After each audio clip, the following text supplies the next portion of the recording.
Mexico has long been reliant on its manufacturing industry, especially in relation to its largest trading partner, the United States.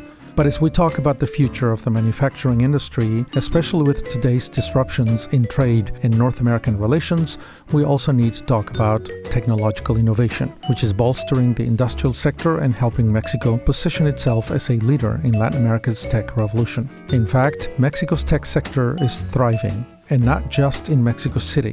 In Chihuahua City, for example, both the government and private sector are working to support tech startups and create a favorable ecosystem for innovation and industrial growth in the region. Last month, I had a chance to talk with two people who are driving tech entrepreneurship binationally in Chihuahua and Austin. Ana Victoria Reyes is the Ecosystem Intelligence Leader at Startup Chihuahua, a collaborative initiative focused on growing the city's tech startup scene.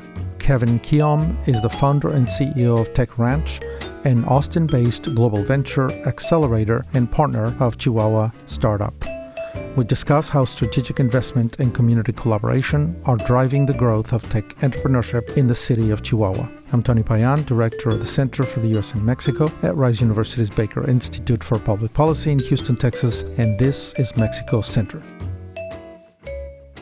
Welcome, Kevin. Good to have you here. Great to be here. And welcome, Ana Victoria. Good to have you here as well. Thank you so much for the invitation. Sure. Happy to be here with you guys having this conversation. So, Kevin, tell me, what is the concept of startup? How did it begin? How does it work? What does that mean for those of us who just really don't know what a startup is? What do you work on when you say we're working on Startup Chihuahua, for example? So a startup company is just the birth of a company, the whole entrepreneurial process of coming up with an idea, introducing it into the world, and growing it from there. There's different tactics and different tools that you use during that early stage of a company because you're discovering what way you're going to be going to business versus already being in business. That's what really makes it unique. What kind of company is it? Is it a company that is providing a service to other companies, or is it helping other companies? Is it sort of intermediary? My company, Tech Ranch, we are an Austin-based incubator, a technology venture accelerator. And I'm one of the entrepreneurs that has been building the environment here, the entrepreneurial ecosystem, for about 20 years. And I've been an entrepreneur for the last 30 years. The key thing that we do is we help global entrepreneurs access markets to drive impact. This has included 22 countries over the last 8 years alone of work that we've done. Now, we're happy to partner with Startup Chihuahua, which is responsible for the activity on working with startups in Chihuahua. I'd like to ask Ana Victoria to really give more of the details about Startup Chihuahua because she's the expert from there. So go right ahead, Ana Victoria. Yeah, Ana Victoria, tell us a little bit about Startup Chihuahua and tell us about the connection between Startup Chihuahua and Tech Ranch. Of course. So thank you, Kevin. Tech Ranch is a great partner of Startup Chihuahua's ecosystem. We call it ecosystem because it's the place where all of the people in charge to help startups collide, from the government to the investors to companies like the Tech Ranch and even the entrepreneurs themselves. So Startup Chihuahua is an ecosystem that provides all that the entrepreneurs may need for the first and to the last stages of their ventures. And the thing about being an ecosystem is that the resources are shared and that there are many initiatives that we can work together in partnership locally and also internationally, like in this case with Kevin, to help entrepreneurs to grow and to make a bigger impact than if they were just trying to run a company from their own basement or their homes or from a place where they are not in contact with other entities around. So Startup Chihuahua, we call it a backbone organization because we try to help move things strategically that startups may need to grow. We are not an incubator. We are like the orchestrators of the ecosystem, and we try to approach entrepreneurs with the programs or the specific things they may need. That's why Tech Ranch is so important here in Chihuahua, because in these common programs that we have for attracting startups to Chihuahua, they have been one of the main pieces or the key elements in this ecosystem. And it's really important to say that the ecosystem is not geographically. I mean, there are entrepreneurs of Chihuahua outside Chihuahua, and that's beautiful because we can be part of the same global ecosystem and to have impact not only here in the boundaries of the city, but with the entrepreneurs that go to another ecosystem and that can do things in other places, not just here. That's been part of the power of the whole relationship between us. As Startup Chihuahua is really focusing on the ecosystem itself, and Tech Ranch's role is to connect the ecosystem to other parts of the world, to bring in talent and insight, as well as customer opportunities for the companies that are already being served by Startup Chihuahua. So excited to be a part of the partnership. So Kevin, you bring your experience, your company, your experience in 20 plus countries and 30 years, you said, to bear on this particular enterprise in the city of Chihuahua, which is to kind of bring the experience and the knowledge and help them get going, get their ecosystem in place. Am I right? That's correct. One of the interesting stories about how I got to do this type of work, about working cross borders and helping emerging technology meet early adopter customer crossing a country boundary. My first customer was a bank in Guadalajara, Mexico, 31 years ago. And so I was an Austin-based entrepreneur and just happened to have the opportunity to work with this one bank in Guadalajara. What it taught me is a lot of times when we have emerging technology, when we have this first stage of a customer relationship, perhaps the first 10 customers in a company's history, those are some of the most difficult things to find, especially for an emerging technology, something that's just been launched. And so part of my career has been bridging these type of gaps, or making these type of bridges between locations. This is how the 22 countries you just mentioned are tied in that we've been bringing, as an example, technology from Japan and from different parts of Europe into Startup Chihuahua, sometimes through Texas and sometimes directly to Chihuahua. Yeah. So, Ana Victoria, let me go back a little bit to the history of Startup Chihuahua. Who thought of it? How was it pieced together?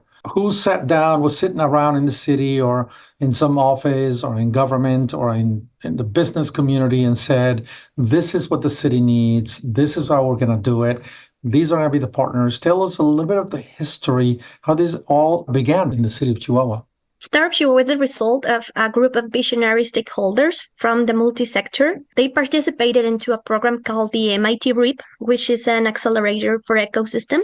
As there are accelerators for startups, there are other programs that accelerate innovation ecosystems, and that's the case of the MIT REAP strategy.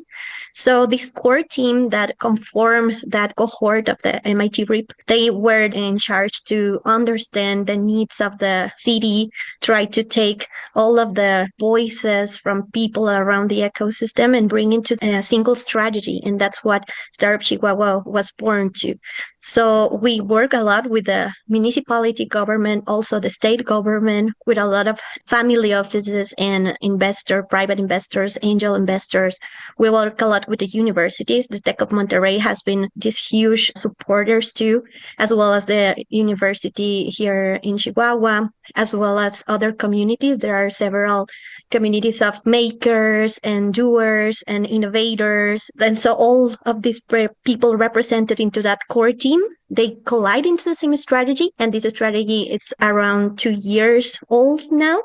And now the Startup Chihuahua office works as a backbone. Our main objective is to make this strategy possible, that this vision doesn't lose us over the time. We're a nonprofit organization. We do not work specifically for the government or specifically for the private industry, but we represent those interests of all the people who is part of this core team and all of this ecosystem.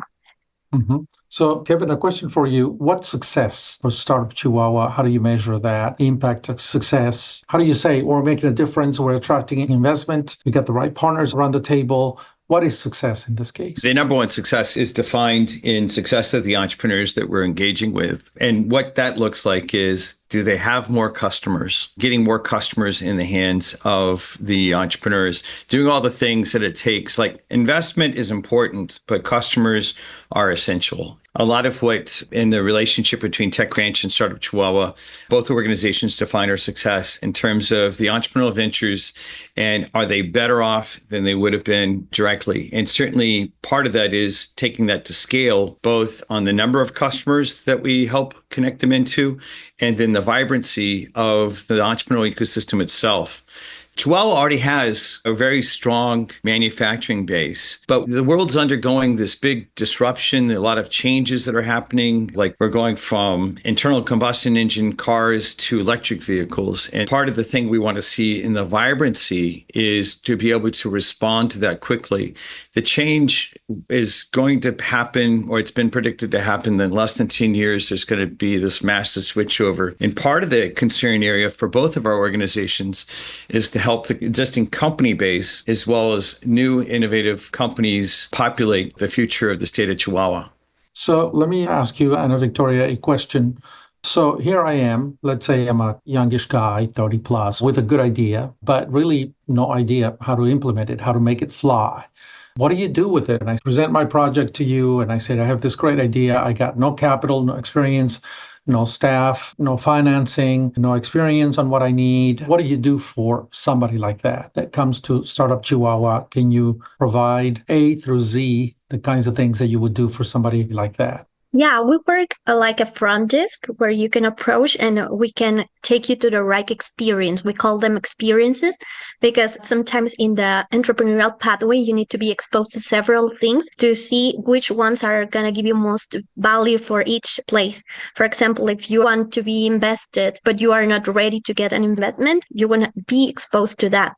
But if you are in a very early stage and you need an incubation or a pre-incubation program, there must be some of those with the partners of the ecosystem. So the first thing we do is try to make a small interview with the entrepreneurs, or maybe using artificial intelligence now in our website, you can find several of those experiences.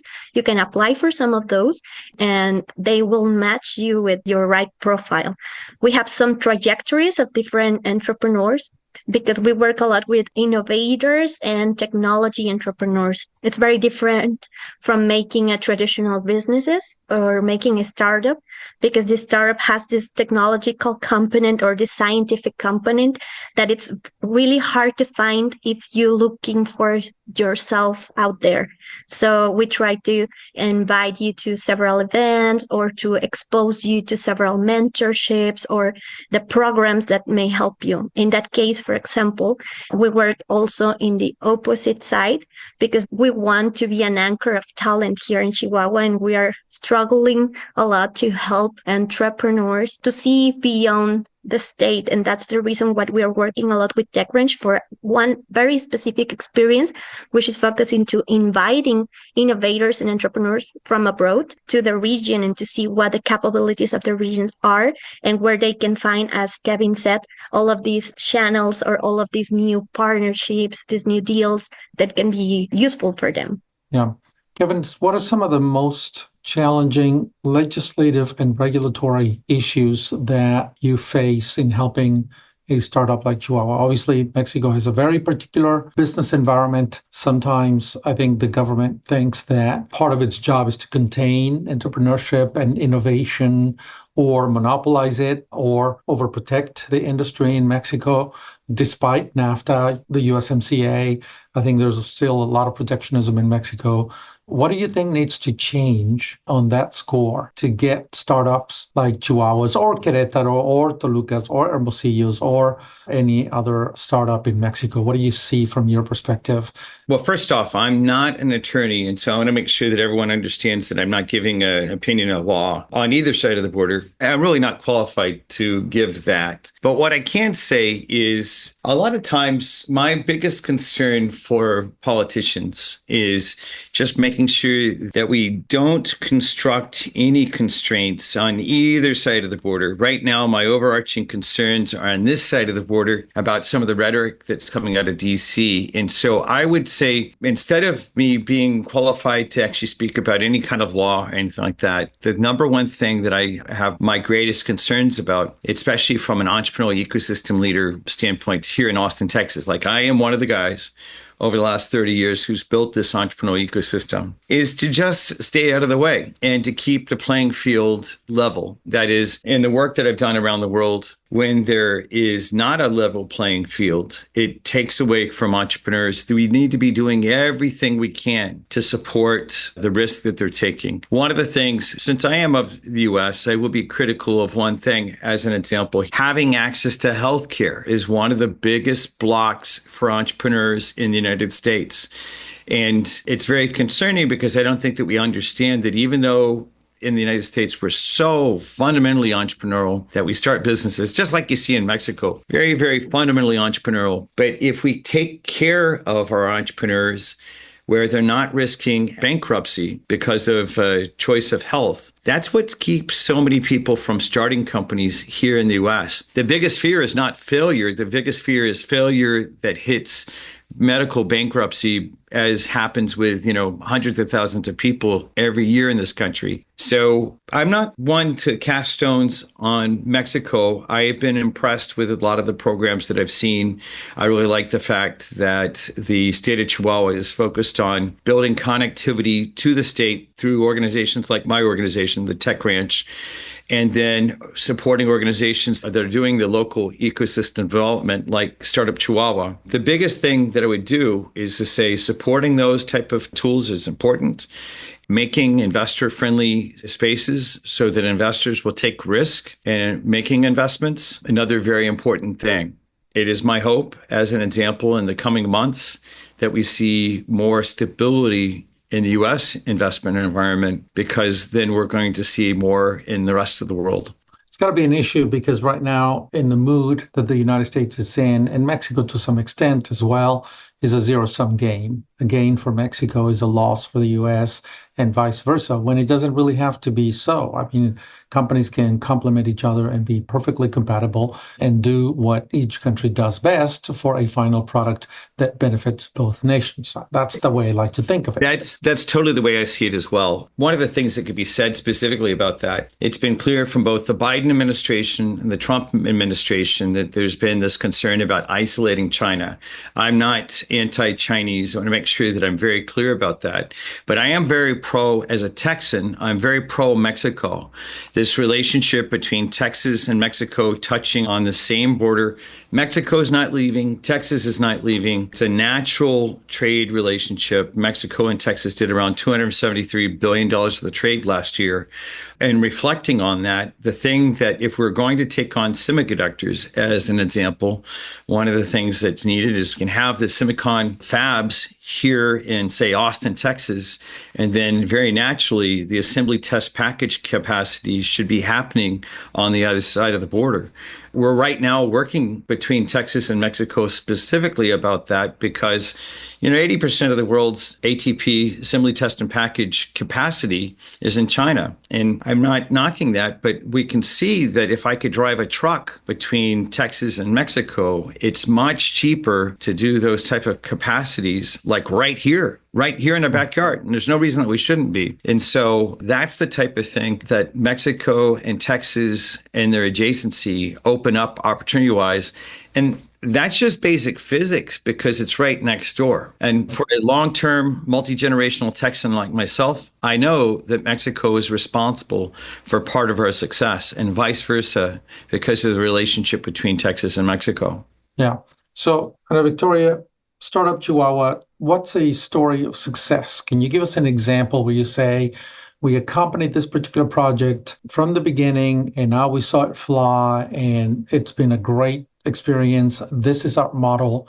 What would that example, if you have any, from Startup Chihuahua? And I say this because there are some places like Monterrey, for example. Monterrey, Mexico, obviously it's a place that attracts a lot of attention. So does Guadalajara in a different sense, and Mexico City. But those are three big metropolitan areas in Mexico. Mid-sized cities like Chihuahua and Saltillo and León and Querétaro, they have to work a lot harder to attract that attention and that investment and to build that ecosystem. So give us an example of success in a mid-sized city like Chihuahua, which I know has made the effort and it's succeeding. But I think we need to hear more about those stories of success.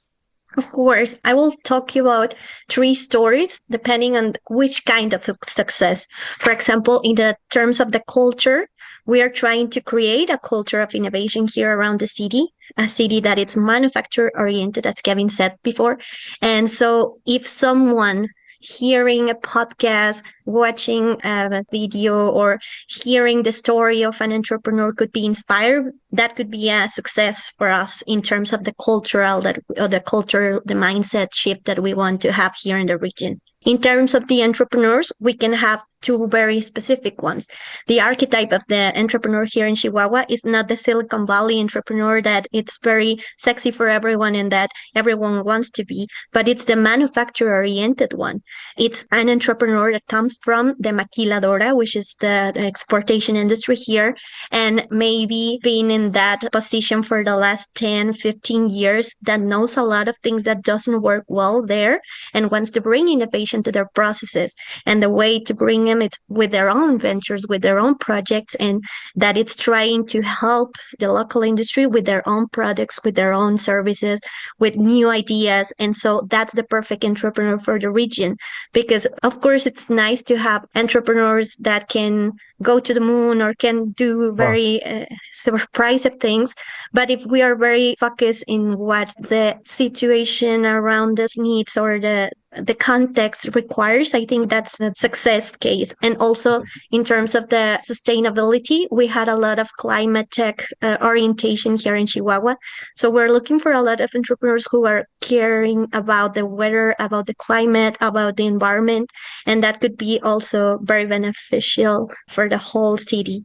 Yeah. Can you give us an example of a very specific project that you walked along and that you say, this is kind of our model? Sure. I'm going to talk to you about an entrepreneur that it's not from Chihuahua, but wants to come to Chihuahua and bring their technology here. It's a startup from Chile. We've talked to them a couple times a week. They're called Eficawa. They come from the program that Kevin is running with us about attraction of the startups.